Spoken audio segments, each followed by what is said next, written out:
रमा, येतो मी कामावर जाऊन. अहो, मी का म्हणत होती, तांदूळ न कणिक 2च दिवस चालन. थोडेसे पैसे जमन तर आणान का येताना कामावरून. रमा, या महिन्यात तर पैसे नाही जमन. मी मालकाकडून पहिलेच उधार आणले पैसे. एक काम कर ना, सध्याचं वाण्याकडे जा न किराणा माल घेऊन ये. मग पैसे देतो म्हणून सांग त्यांना. काल मी ना पिंट्याला पाठवलं होतं काही सामान आणायला दुकानामध्ये, पण त्यांना वापस पाठवून दिलं. त्यांना म्हटलं की तुझ्या वडिलाले पहिले पैसे चुकते करायला लाव, त्याच्यानंतरच सामान ने. पहिली उधारी फेडायला जातो तर दुसरी उधारी होऊन जाते. कामावरी मी रोज रोज मालकाले किती उधार मागू. जाऊ द्या, तुम्ही काळजी नको करा, मी पाहतो का करायचं तर. गावामध्ये पाटील ताईकडे काही काम आहे म्हणते, तर ते आज मी करून येतो. काही पैसे भेटन त्याच्यात किराणा माल आणून घे. रमा, घरीच तर किती कामं राहते न, ते करून तू तिथं काम करायला जाशील, थकशील नाही का तू.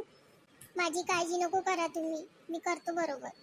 तुम्ही काही चिंता नको करा न, तुम्ही कामावर जा. ठीक आहे, तुला जसं वाटते तसं कर, पण जास्त दगदग नको करू. लवकर लवकर कामं करून घेतो ना, मग पाटीलताईकडे जातो.